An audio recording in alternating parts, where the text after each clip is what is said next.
आज आपण पितृपक्ष किंवा श्राद्ध विशेष एका तासाच्या आत होणारी मस्त सात्विक कांदा लसूण विरहित थाळी बघणार आहोत। प्रत्येक ठिकाणी वेगवेगळ्या पद्धतीत ही श्राद्धाची थाळी तयार केली जाते, पण जनरली यामध्ये कांदा लसूण वापरला जात नाही। तर पुढे व्हिडिओमध्ये मी तुम्हाला यातला थोडाफार फरक सुद्धा सांगणार आहे, म्हणजे वेगवेगळ्या पद्धतीत तुम्हाला ही थाळी तयार करता येईल।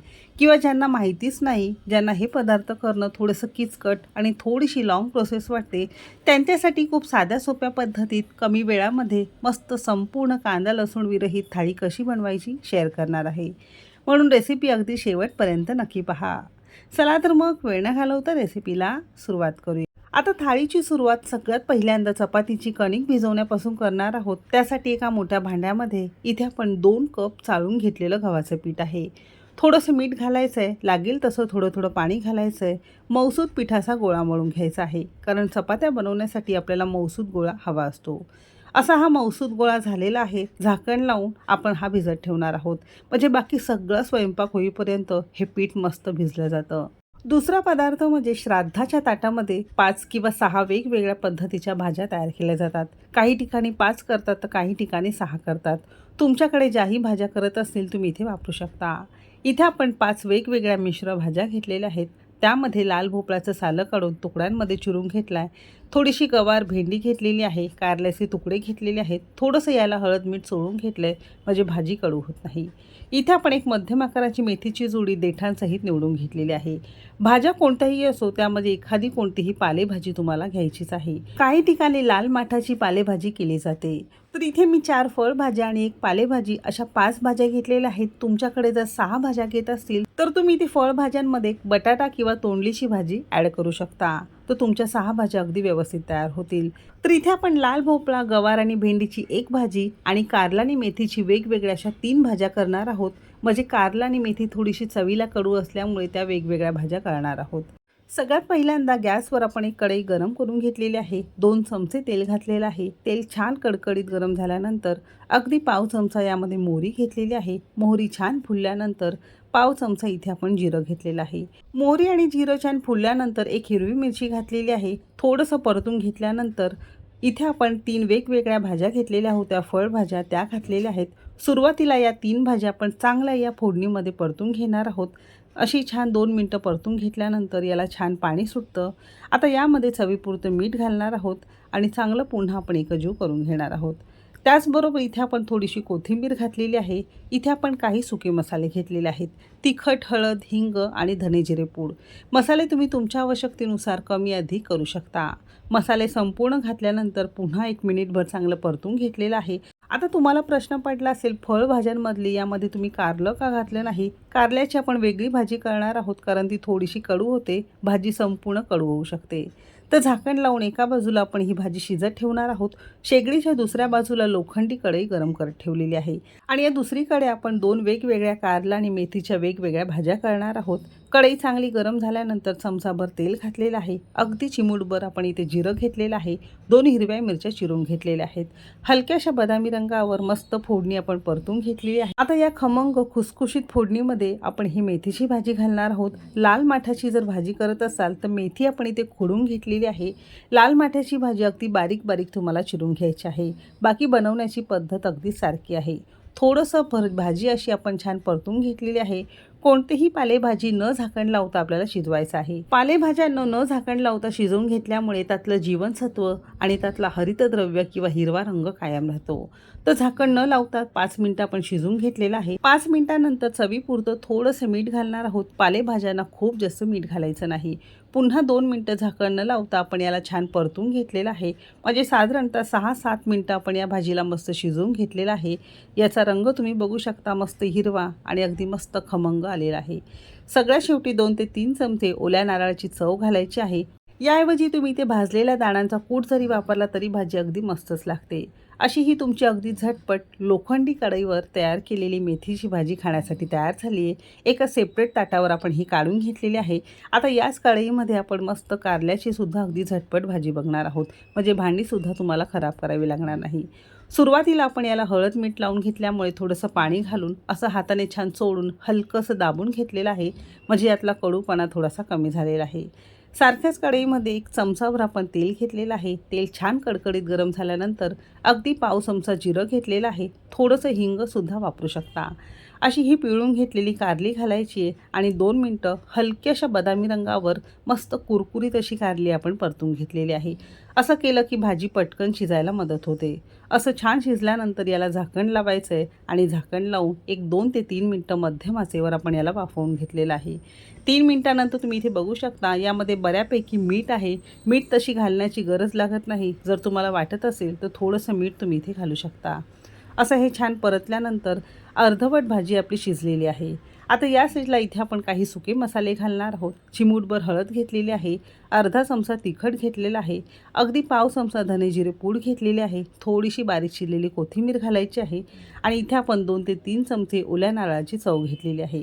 दाण्यांचा कूट जरी वापरला तरीही चालू शकेल किंवा काहीच न घालता अशीच भाजी मस्त लागते. भाजी कडू लागू नये म्हणून चिंच गुळाची चटणीसुद्धा थोडीशी तुम्ही इथे वापरू शकता किंवा न घालतासुद्धा ही भाजी अगदी मस्त लागते. अशी ही भाजी आपली तयार झाली आहे. दोन्ही भाज्या झाल्यानंतर तर बघितलं एका बाजूला ही मिश्र भाजी तयार झाली, दुसऱ्या बाजूला लोखंडी कढईवर कारल्याची आणि मेथीची वेगवेगळी भाजी आपण तयार करून घेतली आहे. म्हणजे त्या भाज्या होईपर्यंत ही भाजी शिजायला मदत होते. पटकन भाजी होते, अगदी सॉफ्ट मस्त झालेली आहे. सगळ्यात शेवटी थोडीशी कोथिंबीर आणि ओल्या नारळाची चव घातली. आता दाण्यांचा कूट घालू शकता किंवा काहीच न घालता सुद्धा ही भाजी अगदी मस्त लागते. तर अशी थोडीशी वर खाली करून घेणार आहोत. गॅस बंद केलेला आहे. तर अशा या पितृपक्ष किंवा श्राद्धासाठी केल्या जाणाऱ्या अगदी सात्विक कांदा लसूण विरहित 5 भाज्या तयार झालेल्या आहेत. मस्त इथे वरण बनवणार आहोत. त्यासाठी कुकरमध्ये अर्धा कप तुरीच्या डाळीला 2 चमचे मुगाची डाळ घातलेली आहे. म्हणजे वरणाला चव अगदी मस्त येते. तुम्ही नुसत्याच मुगाची किंवा नुसत्या तुरीची डाळ जरी करून घेतली तरीही छान लागते. 2 ते 3 पाण्याने डाळ स्वच्छ धुवून घेतलेली आहे. आता साधारणतः अर्धा कप डाळ असेल तर त्याला त्याचं 1.5 कप म्हणजे इथे आपण 1.5 कप पाणी घातलेलं आहे. म्हणजे डाळीला अगदी व्यवस्थित पाणी पुरू शकतं. चिमूटभर हिंग घेतलेला आहे आणि अगदी पाव चमचा आपण इथे हळद घेतलेली आहे. आता या वरणाला जे तुम्ही नैवेद्यासाठी करता किंवा देवाला दाखवता, श्राद्धाच्या पानात दाखवता, त्याला बिलकुल मीठ घातलं जात नाही. म्हणून फक्त हळद आणि हिंग घालून आपण याच्यात 3 ते 4 शिट्ट्या काढून घेणार आहोत. आता डाळ शिजते तोवर इथे पटकन आपण भजी किंवा तळणीचे पदार्थ करणार आहोत. त्यासाठी 1 कप बेसन पिठाला चाळून घेतलंय. अर्धा चमचा हाताने चोळून ओवा घेतलेला आहे. त्यामध्ये आपल्याला 1 हिरवी मिरची अगदी बारीक बारीक चिरून घालायची आहे. थोडीशी बारीक चिरलेली कोथिंबीर घेतलेली आहे. चवीपुरतं मीठ घेतलेलं आहे. आलं लसूण अजिबात यामध्ये वापरायचं नाही. छान एकजीव करून घेतलेला आहे. लागेल तसं थोडं थोडं पाणी घालायचं आहे आणि सैलसर पिठाचा गोळा असा चांगला आपण फेटून घेतलेला आहे. असं छान फेटून घेतलं की पिठामध्ये सगळी जिन्नस अशी छान एकजीव होतात. असं छान एकजीव झाल्यानंतर जेव्हा तुम्हाला भजी करायची असेल त्या सायत्या वेळेला यामध्ये तुम्हाला अगदी 2 चिमूट खाण्याचा सोडा घालायचा आहे. खाण्याचा सोडा जर घालायचा नसेल तर अगदी कडकडीत तेल तुम्ही इथे 3 चमचे वापरू शकता. म्हणजे याला हा पर्याय आहे. असं तर इथे भजी तळण्यासाठी कढईमध्ये मस्त कडकडीत धूर येईपर्यंत आपण तेल गरम करून घेतलेलं आहे. आता भजी हाताने सोडा किंवा असं चमचाने सोडा. मस्त हलके फुलके झाल्यानंतर तुम्ही इथे बघू शकता असं मस्त तेलावर भजी छान तरंगायला लागतात. असं वर खाली करत एक 3 ते 4 मिनटं हलक्याशा बदामी रंगावर दोन्ही बाजूने वर खाली करत भजी आपण अशी छान तळून घेतलेली आहे. रंग छान आलेला आहे. बिलकुल भजी तुम्हाला इथे घट्ट दिसत नसेल. अगदी हलकी फुलकी अशी मस्त झालेली आहे. भजीचा प्रकार झाला. इथे अळूवडीसुद्धा ताटामध्ये केली जाते बरं का, कारण ही सगळी पदार्थ आपण वापरलेली आहेत. आता अळूवडी कशी तयार करायची त्याची रेसिपी ऑलरेडी माझ्या चॅनेलवर मी तुमच्यासोबत शेअर केलेली आहे. अगदी साध्या सोप्या पद्धतीत. त्यामध्ये जर आलं लसूण पेस्ट असेल, फक्त आलं लसूण पेस्ट न वापरता बाकी पद्धत अगदीच सारखीच आहे. तर अशी ही अळूवडीसुद्धा तुम्हाला तयार करायची आहे. जर अळूवडी तुम्हाला करणं शक्य नसेल तर मग अशी भज्यांचं जे पीठ केलेलं होतं थोडा भज्या घाला आणि नंतर उरलेल्या पिठामध्ये बारीक चिरलेला अळू जरी चिरून घातला आणि त्याची भजी गोल गोल करून घातली तरीही चालू शकेल. अगदी परफेक्ट असेल. तर इथे ताटातली अळूवडी आणि आपली ही भजी तयार झाली आहे. पापड, कुरडई तुम्हाला जी आवडत असेल तुम्ही या उरलेल्या तेलामध्ये तळून घेऊ शकता. तर इथे आपण पापड मस्त तळून घेतलेले आहेत. तर असे हे तळणीचे पदार्थ होईपर्यंत कुकरला 3 शिट्या झालेल्या आहेत. कुकर थोडासा कोमट झाल्यानंतर झाकण उघडून बघितलेलं आहे. तुम्ही इथे बघू शकता अगदी मऊसूत आणि परफेक्ट अशी डाळ शिजून तयार झाली आहे. थोडी जर घट्ट वाटत असेल तर थोडंसं तुम्ही इथे पाणी घालू शकता. पित्र श्राद्ध किंवा नैवेद्याच्या थाळीमध्ये जे वरण भात वाढलं जातं त्या वरणामध्ये मीठ घातलं जात नाही. तुम्हाला जर हवं असेल तर नंतर तुम्ही देवाला नैवेद्य झाल्यानंतर याला बाकीच्या डाळीला फोडणी देऊन तुम्ही खाऊ शकता. फक्त नैवेद्याला याला अजिबात मीठ घालायचं नाही. तर असं हे वरण सुद्धा आपलं तयार झालंय. दुसरीकडे एक छानशी पोळी आपण लाटून घेतली आहे. आता पोळी लाटणं तुम्हाला सगळ्यांनाच माहिती आहे म्हणून वेगळा त्याचा व्हिडिओ मी तुम्हाला दाखवणार नाही. पोळी अशी छान लाटून घेतलेली आहे. दोन्ही बाजूने मस्त आपण भाजून घेणार आहोत. काही ठिकाणी चपाती करतात तर काही ठिकाणी पुरणपोळी करतात. पुरणपोळी 2 वेगवेगळ्या पद्धतीत कशा तयार करायच्या त्याच्यासुद्धा रेसिपी मी तुमच्यासोबत शेअर केलेल्या आहे. त्याच्या दोघांच्या लिंक खाली डिस्क्रिप्शनमध्ये दिलेल्या आहेत. पण तुम्हाला पुरणपोळीचा बेत करायचा नसेल तर तुम्ही साधी चपाती जरी केली तरीही चालेल. तर आज मी तुमच्यासोबत अगदी पारंपरिक पद्धतीत श्राद्ध किंवा पितृपक्षाच्या ताटामध्ये जी ही भाज्या वापरतात सगळी जिन्नस वापरून अगदी साध्या सोप्या पद्धतीत ही मस्त पितृपक्ष थाळी दाखवलेली आहे. भात आपल्या सगळ्यांनाच करता येतो म्हणून वेगळा भाताचा व्हिडिओ तुम्हाला मी दाखवलेला नाही. भातावर मस्त वरण घातलंय आणि साजूक तुपाची धार घातलेली आहे. पितृपक्षाच्या ताटामध्ये केली जाणारी तांदळाची खीर कशी तयार करायची आहे कालच्या व्हिडिओमध्ये शेअर केलेली आहे. अगदी 7-8 मिनिटात तुम्हाला ही खीर मस्त तयार करता येईल. त्याची लिंक खाली डिस्क्रिप्शनमध्ये दिलेली आहे तर नक्की ट्राय करा. तर ही आपली तांदळाची खीर या ताटामध्ये आपण मांडलेली आहे.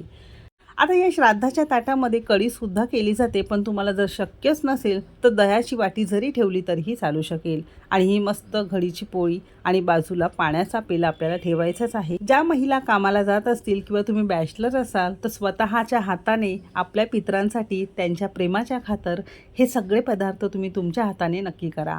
पितृपक्षासाठी 6 वेगवेगळ्या भाज्या आणि दह्याची कढीसुद्धा मी तुमच्यासोबत शेअर केलेली आहे. त्याची सुद्धा लिंक खाली डिस्क्रिप्शनमध्ये दिलेली आहे. तो सुद्धा व्हिडिओ नक्की पहा. तर आजची ही रेसिपी तुम्हाला कशी वाटली मला कमेंट करायला विसरू नका. रेसिपी कोणत्या शहरातून बघताय मला कमेंटमध्ये नक्की सांगा. चला तर मग भेटू एक मस्त आणि जबरदस्त रेसिपीसोबत. तोपर्यंत मस्त खा आणि स्वस्त रहा.